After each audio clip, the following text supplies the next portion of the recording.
오늘 우리에게 주신 말씀 로마서 5장은 그러므로라는 말로 시작을 했습니다.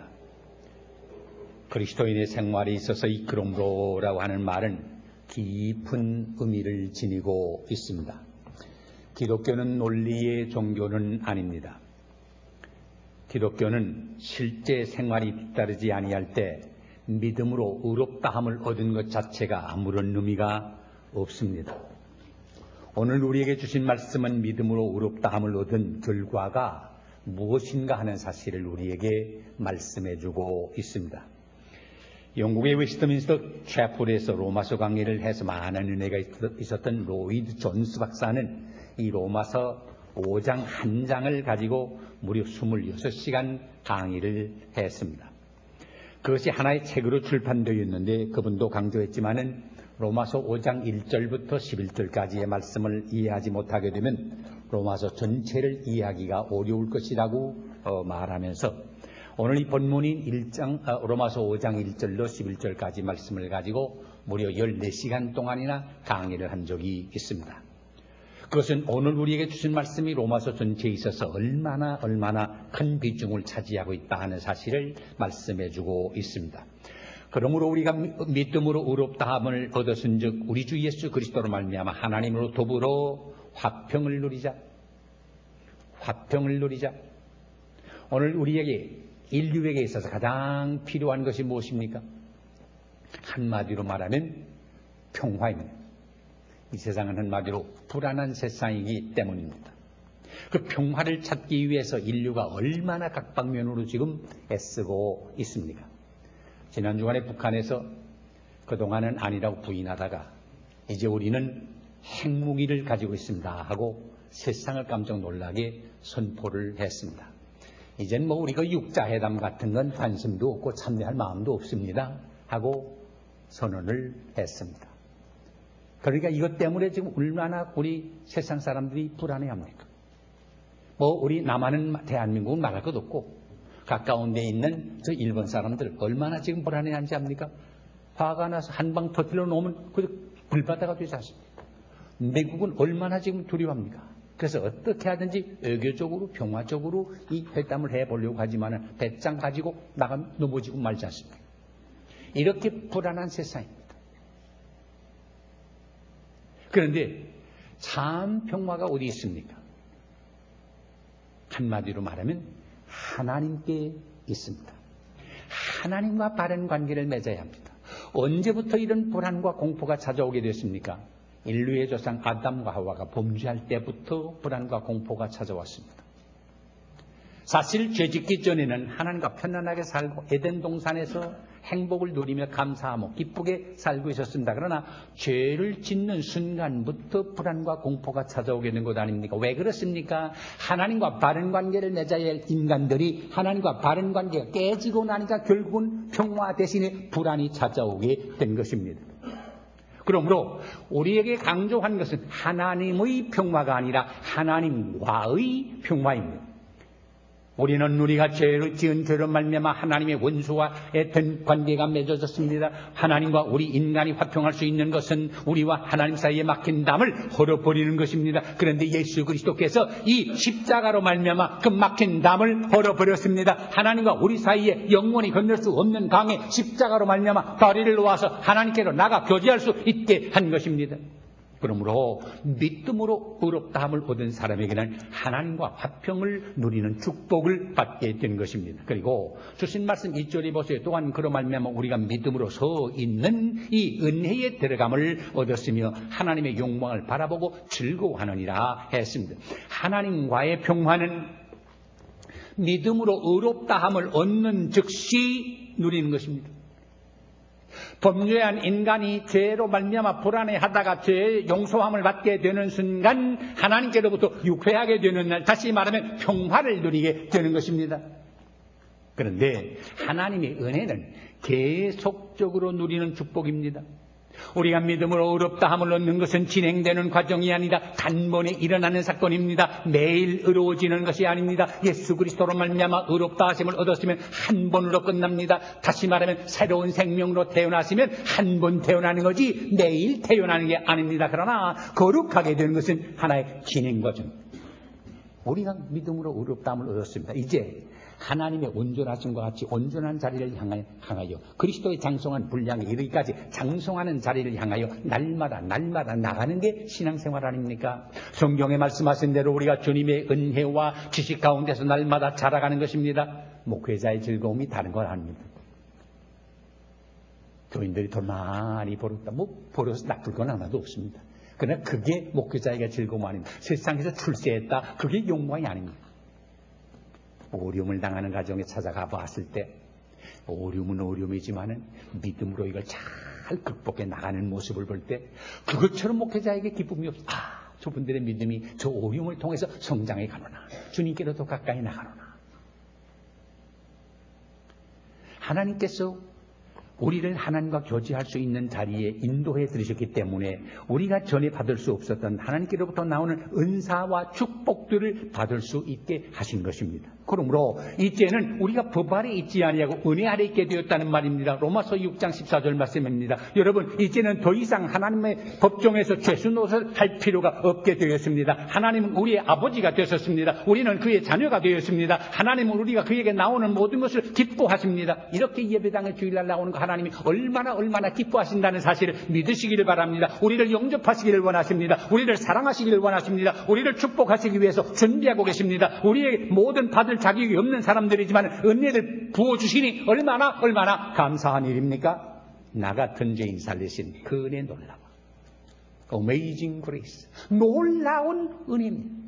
그렇습니다. 하나님이 우리에게 베푸시는 은혜는 한마디로 놀라울 것밖에는 없습니다. 우리는 바로 그 은혜 안에 있다는 사실을 믿으시기를 바랍니다. 그러면 소 있는 것은 무엇을 의미합니까? 확고한 걸 말합니다. 견고한 걸 말합니다. 자리 잡고 든든한 걸 말합니다. 군대에서 기본 동작인 부동자세는 그냥 서 있는 것만 의미하는 것 아닙니다. 눈은 언제나 앞을 향해 보고 있습니다. 만일에 총알이 옆으로 지나간다고 해서 그 눈동자를 돌리면 그건 부동자세가 아닙니다. 무슨 일이 있어도 움직이지 않고 든든히 서 있는 것입니다. 우리가 은혜 안에 서 있다는 말은 우리 생활 주변에 어떤 어려운 일이 일어난다고 할지라도 그것 때문에 요동하지 아니하고 그리스도만을 바라보고 부동자세로 서 있는 것을 의미합니다. 하나님께서는 우리로 하여금 이렇게 든든히 서 있게 하실 뿐만 아니라 서 있을 수 있는 힘을 주시는 사실을 믿으시기 바랍니다. 에베소 6장 13절에 이런 말씀이 있어요. 그러므로 하나님의 전신갑주를 취하라. 이는 악한 데에 너희가 능히 대적하고 모든 일을 행한 후에 너희가 능히 속에 비함이라. 이 말씀의 배후에는 우리가 험한 세상을 살아나가는 동안에 이렇게 쓰러지고 저렇게 넘어지고 자빠질 때가 있지만 이 모든 일을 한 후에 결국에 가서는 어떻게 선다 그 말입니다. 7번 넘어졌다가도 8번째 일어서면 승리하는 겁니다. 그러니까 서 있다는 말에는 두 가지 뜻이 있습니다. 우리가 그리스도 안에 있는 은혜의 자리에 있는 것을 말하고 그 안에서 우리가 안전하다 하는 말입니다. 우리가 영원히 안전하다고 하는 사실을 아는 것보다도 높고 귀한 일은 없습니다. 그리고 그 안에 긍지를 가지고 우리가 은혜 안에 서 있다는 사실을 선언해야만 합니다. 여러분, 하나님의 은혜는 한이 없습니다. 2주일 전에 제가 말씀드렸습니다만 큰 믿음의 파이프를 가지고 하나님의 무진장한 수원지에서 은혜를 폭포수처럼 받는 여러분 되시기를 기원합니다. 믿음으로 말미암아 의롭다 함을 얻은 사람의 3가지 축복이 있는데 첫째가 하나님과의 평화요. 두 번째가 은혜 안에 서서 하나님께 나아갈 수 있는 것이고 세 번째는 하나님의 영광을 바라보고 즐거워하는 축복입니다.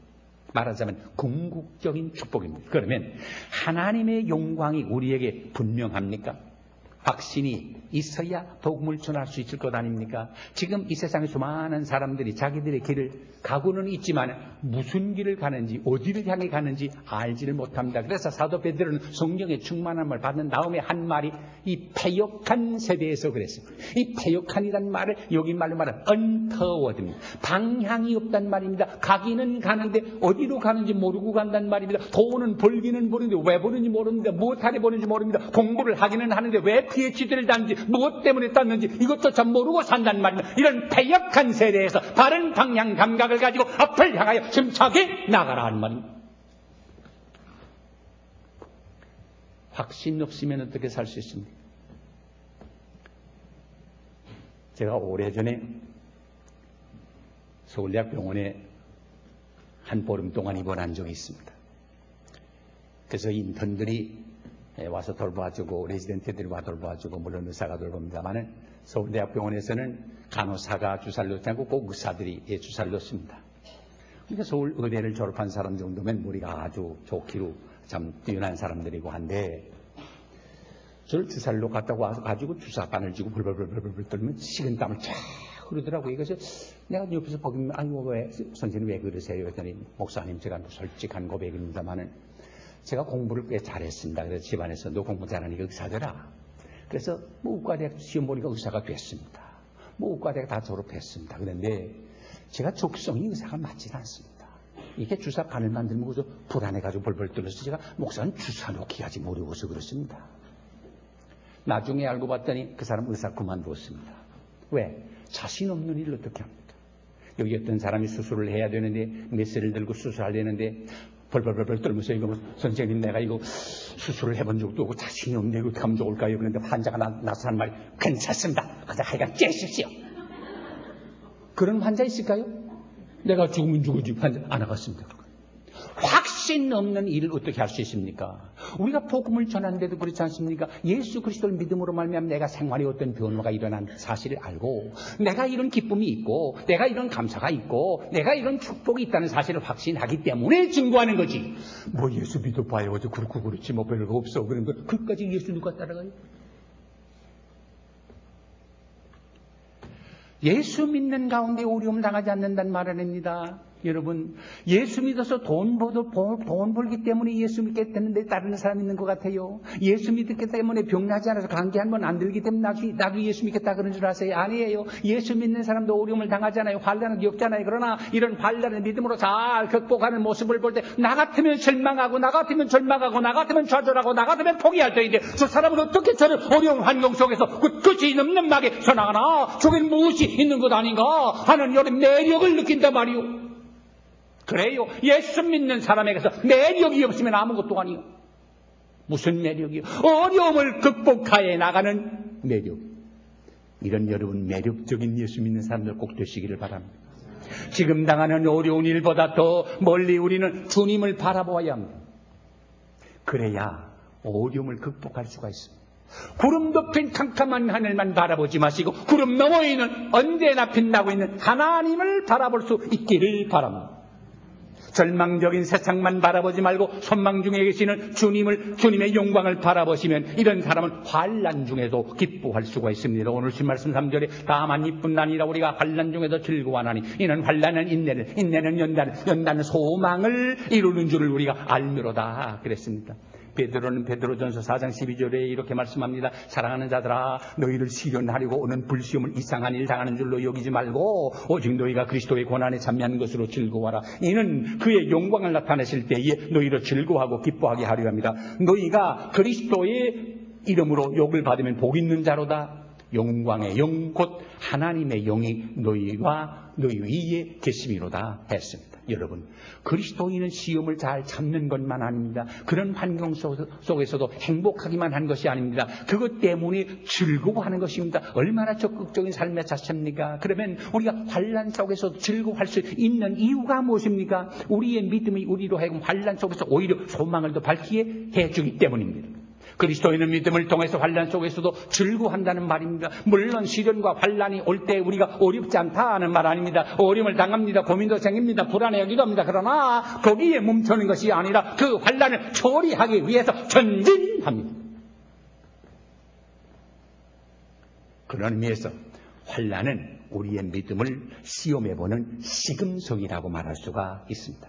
고린도후서 4장 7절이야 이런 말씀이 있어요. 우리가 이 보배, 그리스도, 혹은 믿음, 이것을 질그릇에 가졌으니, 이 말은 보잘것없는 것이다 그 말입니다.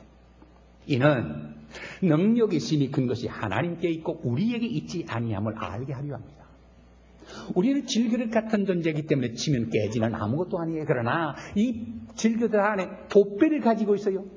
예수 그리스도를 소유하고 있어요. 그러므로 사방으로 우여 싸움을 당하지만은 쌓이지 않아요. 답답한 일을 당하지만 낙심하지 않아요. 핍박을 받지만 버림받지 않아요. 그 끌어들임을 당해도 망하지 않고 다시 일어나요. 오뚜기를 낳았어요. 오뚜기는 그 안에 연주가 있기 때문에 넘어뜨리면 넘어집니다. 자빠집니다. 그러나 손만 떼면 똑 일어나. 왜? 그 안에 무게가 있어. 그 무게가 뭐예요? 예수 그리스도. 예수 믿는 사람도 때리면 자빠집니다. 넘어집니다. 그러나 다시 일어납니다. 성경에 말씀합니다. 우리가 넘어지나 아주 넘어지지 아니하면 여호와의 오른손이 우리를 붙드시며. 사랑하는 여러분, 우리가 인민 생활 속에서 얼마나 어려움을 당합니까? 뭐 여기다 영주권 얻어 가지고 오신 분도 계시지만 영주권 얻지 못해서 얼마나 몇 년씩이나 고생하는 분 많습니까?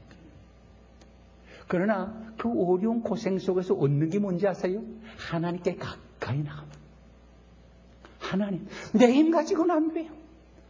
도와주세요. 그래서 그 믿음으로 얻는 것을 볼 때 얼마나 귀한지 말로 다 할 수가 없습니다.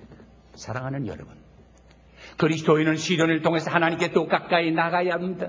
시험과 환난은 우리 자신을 더 잘 알게 해주는 기회가 됩니다. 시험과 환난을 당하기 전에는 내가 내 자신이 믿음이 굳기 때문에 모든 일이 잘 될 줄로 착각을 합니다. 그러나 환난과 역경의 바람이 세차게 불어닥칠 때 나 자신이 얼마나 연약한 존재인 것을 다시 한번 확인하게 될 때가 많습니다. 그러므로 우리에게 다가오는 환난은 피상적인 상태에서 환난을 통해서 깊은 실상의 자리에 들어가게 하는 축복이 된다는 말입니다. 모든 것이 형통하고 모든 것이 건강하고 모든 것이 잘 될 때에만 하나님의 사랑을 느낀다고 할 것이면 참된 그리스도인이 아닙니다. 그래서 옛날 욥은 그러지 않았어요? 환난을 당할 때, 뜻밖의 감당하기 없는 어려움을 당할 때 그가 나를 죽일지라도 나는 그를 믿겠노라. 이게 믿음입니다. 나를 건강하게 하기 때문에, 나를 출세시키기 때문에, 나를 이렇게 축복하기 때문에 내가 그를 믿는 게 아니라 내가 죽을지라도, 그가 나를 죽일지라도 나는 그를 믿겠노라. 이게 믿음입니다. 전에 사드락과 메삭과 아벳느고가 느부갓네살 왕이 세운 신상 앞에 절하지 않는 것 때문에 불문에 들어가게 되지 않았습니까? 이것은 순전히 그를 모함하는 사람들이 하나님을 믿는 사람들은 우상을 숭배하지 않으니까 이걸 꼭 고비로 잡아놓으면 틀림없이 걸릴 거다 하는 걸 생각하고 했는데 아니나 다를까 풍악이 울릴 때 바벨론 모든 사람들이 다 절을 하는데 사드락과 메삭과 아벳느고는 절하지 않거든요. 그거 보세요. 대왕께서 사랑하시는 신이 맺던 사람들이 대왕의 명령을 어기는 거 보세요. 느부갓네살이 배신감마저 느꼈습니다. 그건 몰랐습니다. 이유를. 그래서 그들을 불러 말한 너희가 내가 세운 신상 앞에 절하지 않았다는 게 사실이냐? 사실이에요. 그러면 이제라도 궁악이 울릴 때 절하면 다행이지만 만일에 절하지 아니하면 내가 너희를 보통 때보다 1급계나 뜨겁게 한 불무에 던질 것이다. 너를 건질 신이 어디 있나 두고 보자. 이때 사드락과 메삭과 아벳느고가 대답한 말을 여러분 기억하지요? 우리가 이 일에 대하여 왕에게 대답할 필요가 없다고 생각합니다. 만일 대왕께서 우리를 불무에 던지시다면 왕께서 우리가 섬기는 우리 하나님이 우리를 긍휼히 타는 불무에서 능히 건져내시겠고 왕의 손에서도 건져내실 겁니다. 이 말이 여기서 끝난다면 웬만한 사람 다 할 수 있는 말인데 내가 어려움 당하면 하나님 건져낼 겁니다. 그렇기 때문에 난 그렇게 안 합니다. 근데 중요한 거 그 다음 말입니다. 그리 아니하실지라도 무슨 말이요? 불무에 들어가서 다섯 채가 되는 한이 있어도 나는 절대로 절할 수가 없습니다. 이게 믿음입니다. 출세하기 때문에, 돈 벌기 때문에, 건강하기 때문에 하나님을 믿는 거 아니고 내가 가난 속에서 죽는 한이 있어도 나는 하나님을 믿겠습니다. 이게 하나님의 사랑을 아는 사람입니다. 하나님의 사랑은 금을 단련한 것처럼 우리를 믿음을 단련해서 보다 순수하게 만듭니다. 보다 아름답게 만듭니다. 보다 완전하게 만드시기를 원하신다는 사실을 믿으시기 바랍니다. 그러므로 이렇게 환난은 우리를 인내를 하고 연단은 우리에게 소망을 이루게 합니다. 이 소망이 무엇입니까? 하나님의 영광의 소망, 하늘의 소망을 말합니다. 이 소망은 절대로 우리를 부끄럽게 아니합니다. 그러므로 이 소망은 위대한 것입니다. 오늘 쓸 말씀에 소망이 부끄럽게 아니하면 우리에게 주신 성령으로 말미암아 하나님의 사랑이 우리 마음에 부은받음이니, 부었기 때문에 이유를 말합니다. 무엇 때문이라고요? 하나님의 사랑 때문인데 더 설명할 필요가 없다고 생각합니다. 하나님의 사랑이 어떻게 되었다고요? 우리 마음 속에 부은 바 되었다. 철철 넘치게 부어주었다 그 말입니다. 그러면 하나님의 사랑이 어떻게 퍼부어졌습니까? 우리 마음 안에. 18세기 종말을 구하고 19세기가 시작될 즈음에 복음주의가 시작이 됐는데, 그때 찰스 시몬이라는 사람이 이런 말을 한 적이 있습니다. 그것은 그것을 받지 못한 이들에게는 이해가 되지 않는 축복입니다. 그렇습니다. 이것을 모르는 사람들 모두 열심이라고도 말할 수가 있을 것입니다. 그러나 시몬이 말합니다. 그것은 하나님의 택한 백성에게 가장 확신 있게 느껴지는 것입니다. 받은 사람만 아는 축복입니다. 예수의 넓은 사랑을 어찌다 말하랴. 그 사랑 받은 사람만 그 사랑 알도다. 그 사랑 받은 사람만 알지, 사랑 받아보지 못한 사람은 아무리 설명해도 알 수가 없습니다. 기독교는 이렇듯이 체험과 확신의 종교입니다. 우리는 이것을 믿음으로 가지는 것이 아닙니다. 우리는 그것을 알고 맛보았고 그것을 느꼈습니다. 그것은 심령에 의해서 우리 마음속에 인침을 통해서 느끼게 하는 하나님의 사랑입니다. 그것은 직감적이요 체험적입니다. 성경 전체에서 이보다도 값진 것은 없습니다. 사랑하는 여러분, 하나님의 사랑이 여러분의 마음속에 부은받으었다고 말씀할 수 있습니까? 이 사랑받은 것을 확신하시는 분은 아멘 하시기 바랍니다. 끝으로 우리에 대한 하나님의 사랑이 얼마나 크고 얼마나 놀라운지를 6절 이하에 말씀합니다. 우리가 아직 연약할 때의 기약대로 그리스도께서 경건치 않은 일을 위하여 죽으셨도다. 우리가 아직 죄인 되었을 때 그리스도께서 우리를 위하여 죽으심으로 하나님께서 우리에게 대한 자기의 사랑을 확증했다. 이 말씀은 성경 가운데 가장 위대한 구절 중에 하나입니다. 하나님의 사랑에 대해서 이보다도 더 분명하게, 그리고 이보다 놀랍게 진술된 것은 없다고 생각합니다. 요한복음 3장 16절에 하나님이 세상을 이처럼 사랑하사 독생자를 주셨으니 그를 믿는 자는 멸망치 않고 영생을 얻게 하려 함이라고 하는 사도적인 말씀의 주석입니다. 우리는 하나님을 알고 하나님의 사랑을 체험했는데 이것은 영원한 사랑입니다. 변덕스러운 사랑이 아닙니다. 그러나 하나님의 사랑은 변하지 않는 영원한. 그러므로 구원은 시간 세계 이전에 이미 작정이 된 것입니다. 그러면 그때가 언제였습니까? 사람이 자기 자신을 구원할 수 없다는 가능성이 없다는 사실을 분명하게 입증했을 때입니다. 다시 말하면 율법의 행위로 말미암아 구원받을 사람이 하나도 없다는 사실이 입증되기까지 오랜 세월이 걸렸습니다. 세상은 자신을 구원할 수 있는 모든 기회와 시간을 가졌다고 생각했습니다. 그러나 그것은 완전히 실패로 돌아갔습니다. 그래서 하나님 그 아들 독생자 예수 그리스도를 우리에게 적절한 때 보내주셨습니다. 구원은 전적으로 하나님의 은혜의 선물입니다. 그래서 하나님은 자기의 사랑을 아들의 죽음을 통하여 보여주시고 우리를 향하신 그의 사랑을 입증해 주신 것을 믿으시기 바랍니다. 선인을 위해 죽는 사람 없고 악인된 우리, 아니 원수된 우리를 위해서 그 아들 독생자 예수 그리스도를 십자가에 못 박아 죽게 했단 말입니다. 이것이 하나님이 우리에 대한 자기의 사랑의 확증이라는 말입니다. 예수님이 왜 세상에 오셨습니까? 우리를 구원하시기 위해서 오셨습니다. 로마서 8장 22절에 자기 아들을 아끼지 아니하시고 우리 모든 사람을 위하여 내어주시니가 어찌 그 아들과 함께 모든 것을 우리에게 은사로 주시지 않겠느냐. 저는 이 대목을 읽을 때마다 자신감이 생겨요. 세상에 독생자 아들 이상 귀한 게 어디 있습니까? 이 아들을 우리에게 보내주신 하나님, 이 아들을 죽게까지 해서 우리를 구원하신 하나님이 다른 무엇 안 주시겠나? 그래서 이론은 그렇습니다. 그러나 나 뭐 구해봐도 안 주던데요? 주면 안 되겠으니까 안 주지. 요걸 아세요? 아들 주신 하나님이 모든 것 주십니다. 그러나 하나님이 보실 때 주면 안 되겠다 하는 거 안 줍니다. 그러므로 우리는 아멘으로 받을 수 있어야 합니다.